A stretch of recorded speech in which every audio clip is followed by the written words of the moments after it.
नमस्कार दोस्तों, स्वागत है आप सभी का हमारे YouTube चैनल स्टडी पॉइंटर्स में। और कैसे हैं आप सब? आशा करते हैं कि बहुत ही अच्छे होंगे और आपकी तैयारी बहुत ही अच्छे से चल रही होगी।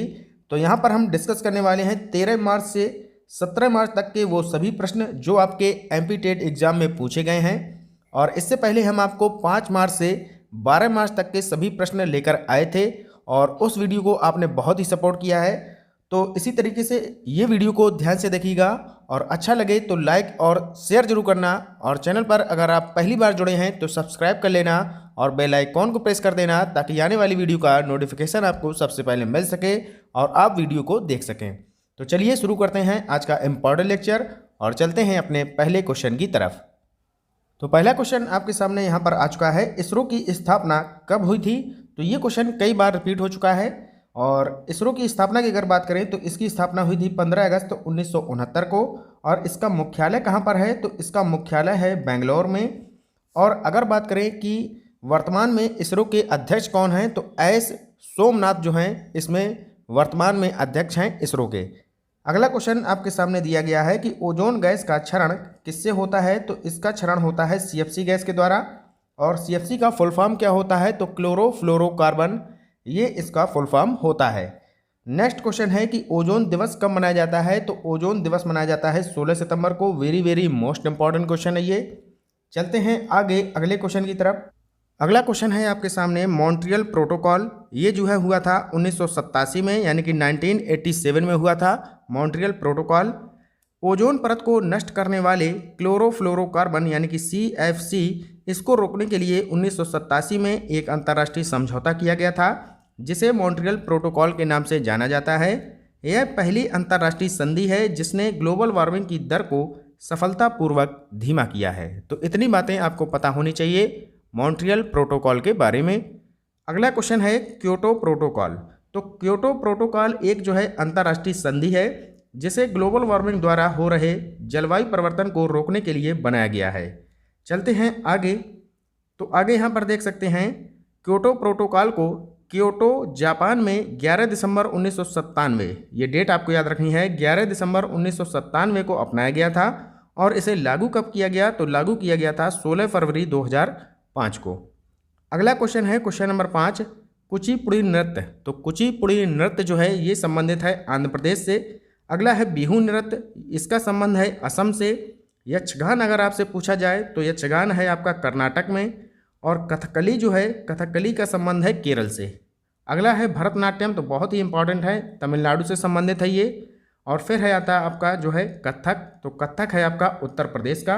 और उत्तर प्रदेश में आपके जैसे और भी आते हैं, जैसे नौटंकी हुआ, रासलीला हुआ, रामलीला हुआ, चरकुला हुआ, ये सब आपके फेमस हैं उत्तर प्रदेश से संबंधित। चलते हैं नेक्स्ट क्वेश्चन की तरफ। अगला क्वेश्चन है मैरी कॉम। तो मैरी कॉम से लेकर आपसे क्वेश्चन यहाँ पर पूछा गया था। मैरी कॉम का जो है पूरा नाम क्या है? तो आप यहाँ पर देख सकते हैं मांगते चुंगने जंग मैरी कॉम, ये इनका पूरा नाम है। और इनका जन्म कब हुआ था? तो 1 मार्च 1983 को हुआ था मणिपुर में। और अब तक कुल इन्होंने कितने स्वर्ण पदक जीते हैं? तो अब तक कुल इन्होंने 13 स्वर्ण पदक जीते हैं। नेक्स्ट अगला क्वेश्चन है चेहरे में कुल कितनी हड्डियां होती हैं? तो 14 कुल हड्डियां होती हैं।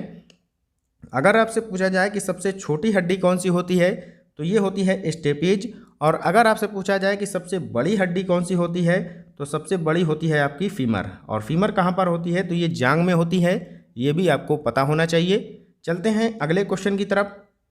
अगला क्वेश्चन आपके सामने आ चुका है उज्ज्वल में संधि कौन सी है? तो इसमें जो है हो जाएगा आपका, इसका जो है अगर हम संधि विच्छेद करेंगे तो ये हो जाएगा उत्धनज्वल, इसमें हो जाएगी आपकी व्यंजन संधि। कौन सी हो जाएगी? व्यंजन संधि। अगला क्वेश्चन है कि भारत की प्रथम महिला अंतरिक्ष वैज्ञानिक कौन है? तो ये है आपकी सविता रानी, बहुत ही इंपॉर्टेंट है। नेक्स्ट क्वेश्चन है कि नासा का पहला मंगलयान, इसका नाम क्या था? तो इसका नाम था परसिवरेंस रोवर, बहुत ही इंपॉर्टेंट है। क्या नाम था? परसिवरेंस रोवर था इसका नाम। चलते हैं आगे। अगला क्वेश्चन है IPL की शुरुआत कब हुई? तो IPL की शुरुआत हुई थी 2008 में और पहली बार ये जीता था राजस्थान रॉयल्स के द्वारा और जिसकी कप्तानी कर रहे थे शेन वॉर्न। अगला क्वेश्चन है आपके सामने क्वेश्चन नंबर 18 कि कौन सा पक्षी मानव के रहने के आसपास अपना घोंसला बनाता है? तो इनमें से आ जाएंगे जैसे कि कबूतर हुआ, कौवा हुआ, ये आपके यहाँ पर राइट आंसर हो जाएंगे। नेक्स्ट क्वेश्चन है पर्यावरण संरक्षण अधिनियम, ये कब पारित हुआ था? तो ये पारित हुआ था 1986 में। और यहीं पर आपसे पूछा गया था एक बार कि पर्यावरण वन्य जीव संरक्षण अधिनियम कब लागू हुआ था? तो ये हुआ था 1972 में। वन्य जीव संरक्षण अधिनियम 1972 और पर्यावरण संरक्षण अधिनियम जो है ये है 1986। चलते हैं आगे। अगला क्वेश्चन है रामसर संधि, तो ये कब हुई थी लागू? तो 2 फरवरी 1971 को ईरान के रामसर में इसकी शुरुआत हुई थी, रामसर संधि के नाम से। अगला क्वेश्चन है कि पहला क्रिकेट विश्व कप कब हुआ था? तो ये हुआ था 1975 में। कहाँ पर हुआ था? तो ये हुआ था इंग्लैंड में। कहाँ पर हुआ था? इंग्लैंड में इसकी शुरुआत हुई थी 1975 से। अगला क्वेश्चन आपके सामने है कि ओजोन परत की मोटाई मापने की इकाई क्या कहलाती है? तो इसे कहा जाता है डॉप्सन। बहुत ही इंपॉर्टेंट क्वेश्चन है, क्या कहा जाता है? डॉप्सन इसे कहा जाता है। चलते हैं नेक्स्ट क्वेश्चन की तरफ। अगला क्वेश्चन आपके सामने दिया है कि भूटान का राष्ट्रीय खेल कौन सा है? तो ये है आपका तीरंदाजी। नेक्स्ट क्वेश्चन है डीआरडीओ का फुल फॉर्म क्या होता है? तो defence research and development organisation, ये इसका पूरा नाम है। नेक्स्ट है कि डीआरडीओ की स्थापना कब हुई थी? तो ये हुई थी 1958 में। और इसका अगर हेडक्वार्टर पूछा जाए यानी कि मुख्यालय कहाँ पर है डीआरडीओ का? तो ये है आपका नई दिल्ली में। चलते हैं नेक्स्ट क्वेश्चन की तरफ। अगला क्वेश्चन है आपके सामने कि पानी पर फैले हुए तेल को कौन सा जीव साफ कर सकता है? तो ये कर सकता है कौन सा जीव? स्यूडोमोनास। स्यूडोमोनास जो है ये इसे साफ कर सकता है। अगला क्वेश्चन है कि मृदा दिवस कब मनाया जाता है? तो ये 5 दिसंबर को मनाया जाता है। फिर है विश्व दुग्ध दिवस कब मनाया जाता है? तो ये मनाया जाता है 1 जून को। अगला है विश्व जनसंख्या दिवस, तो ये मनाया जाता है 11 जुलाई को। चलते हैं अगले क्वेश्चन की तरफ। अगला क्वेश्चन है कि सचिन ने किस टीम के खिलाफ डबल सेंचुरी लगाई थी? तो ये लगाई थी दक्षिण अफ्रीका के खिलाफ। और कब लगाई थी? तो ये लगाई थी 2010 में। अगला क्वेश्चन है कि पानी पंचायत आंदोलन इसकी शुरुआत कब हुई? तो ये आया था आपका 1974 में। और किसके द्वारा ये लाया गया था? तो श्री विलासराव सालुंके के द्वारा। किसके द्वारा? श्री विलासराव सालुंके के द्वारा ये लाया गया था पानी पंचायत आंदोलन 1974 में।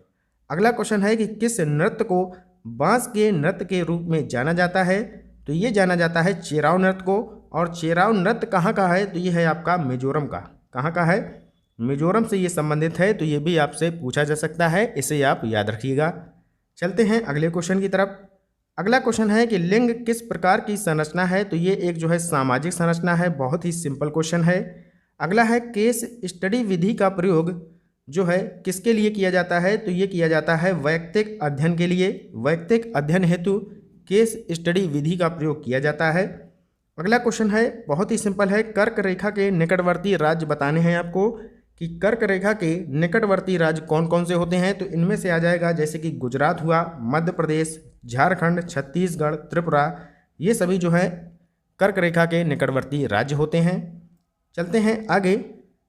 अगला क्वेश्चन आपके सामने है कि बांस का कोपल कहाँ पर खाया जाता है? तो ये खाया जाता है नागालैंड में। और अगर नागालैंड की बात करें तो यहाँ पर कौन सा नेशनल पार्क है? तो ये है यहाँ पर साउथ बटन नेशनल पार्क। ये भी आपको याद रखना है। अगला क्वेश्चन है नई शिक्षा नीति। तो नई शिक्षा नीति से आपके कई क्वेश्चन बन रहे हैं, इसको आप जरूर देख कर जाएँ। और इसका हमने सेपरेट वीडियो एक बना दिया है और जिसका लिंक हम आपको डिस्क्रिप्शन में दे देंगे, वहाँ से आप इसे देख सकते हैं। तो अगर बात करें नई शिक्षा नीति कब लागू हुई, तो ये लागू हुई थी 29 जुलाई 2020 को। और पहले जो आपका पाठ्यक्रम था 10+2 का, इसकी जगह अब आपका हो गया है 5+3+3+4। तो ये आपका अब नया पाठ्यक्रम लागू हो चुका है। अगला क्वेश्चन है कि अभिक्रमित अधिगम के जनक कौन है? तो ये हैं आपके स्किनर महोदय। चलते हैं नेक्स्ट क्वेश्चन की तरफ। अगला क्वेश्चन है कि वन्य प्राणी सप्ताह कब मनाया जाता है? तो ये मनाया जाता है अक्टूबर के पहले सप्ताह में। अक्टूबर के पहले सप्ताह में मनाया जाता है आपका वन्य प्राणी सप्ताह। नेक्स्ट क्वेश्चन है कि नूतन का विलोम क्या होगा? तो नूतन का विलोम होता है आपका पुरातन। बहुत ही सिंपल क्वेश्चन है। आगे आपसे एनसीएफ से प्रश्न पूछे जा रहे हैं, बहुत ही इंपॉर्टेंट है ये चैप्टर एनसीएफ का, इसे भी आप देखकर जरूर जाएं। चलते हैं आगे। तो आगे अगर देखें तो प्रमुख दिवस जो आपको मेन हमने पढ़ाए हैं उसका लिंक हम आपको डिस्क्रिप्शन में दे देंगे, उनको भी आप यहाँ पर कंप्लीट कर सकते हैं। फिर आपका मैथ में देखते हैं तो संख्या पद्धति हुआ, भिन्न हुआ, प्रतिशत हुआ, ब्याज हुआ, इनसे क्वेश्चन आपके डेली देखने को मिल रहे हैं 1 से 2। आगे देखते हैं तो सीडीपी में जो प्रमुख सिद्धांत हैं उसका भी हमने एक वीडियो आपको प्रोवाइड करा दिया है, जाकर आप उसे भी देख लें। उसका भी लिंक हम आपको डिस्क्रिप्शन में दे देंगे। चलते हैं आगे। तो यहाँ पर अगर देखते हैं तो इसके बाद आता है आपका संधि और समास। संधि, समास, पर्यायवाची, ये जो है हिंदी में इंपॉर्टेंट चैप्टर हैं। इनसे भी प्रश्न आपको देखने को मिल रहे हैं, तो इन्हें भी आप कंप्लीट कर लें। तो ये था आज का हमारा इंपॉर्टेंट लेक्चर जो हमने आपके साथ डिस्कस किया। और वीडियो कैसा लगा ज़रूर कमेंट बॉक्स में बताएं। मिलते हैं एक नए वीडियो के साथ, तब तक के लिए goodbye, have a nice day. जय हिंद, जय भारत।